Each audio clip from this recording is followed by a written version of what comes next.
সব গাছ কেটে কংক্রিট বানাচ্ছিস আর আমাকে দিচ্ছিস ধোঁয়া। মনে রাখিস, প্রকৃতি যখন শোধ নেবে তখন এসিও তোদের বাঁচাতে পারবে না। আরে থাম, জঙ্গল সব সাফ করে এখন এসি লাগিয়ে শরীর ঠান্ডা করতে এসছিস? গরম তো লাগবেই।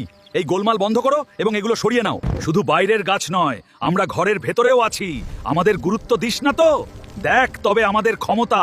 আমি স্নেক প্ল্যান্ট। আমি একা একাই পুরো ঘরের বিষাক্ত বাতাস টেনে নিতে পারি। তোদের ওই মেশিনের চেয়ে আমার শক্তি অনেক বেশি।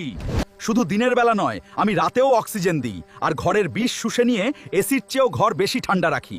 আমি রাবার প্ল্যান্ট। আমার ওই বড় বড় পাতাগুলো বাতাসের ধুলোবালি আর সূক্ষ্ম কণা চুম্বকের মতো টেনে নেয়। ঘরের বাতাসকে করি একেবারে বিশুদ্ধ। আমি এরিকা পাম। আমি বাতাস থেকে আর্দ্রতা বাড়িয়ে দিই, যেন প্রাকৃতিক এসি। ঘরের শুষ্কতা দূর করে তোদের ফুসফুসকে তাজা রাখি আমি। তোরা ওই যান্ত্রিক গোলকের পেছনে টাকা ঢালিস, অথচ আমরা বিনামূল্যে তোদের প্রাণ দিই। আমাদের যত্ন কর, না হলে নিঃশ্বাস নিতেও কষ্ট হবে। শুধু ঘরের গাছ নয়, বাইরের গাছকেও বাঁচা। গাছ লাগা, পরিবেশ ঠান্ডা রাখ। এই সিক্রেটটা সবাইকে জানিয়ে দে। শেয়ার কর এখনই।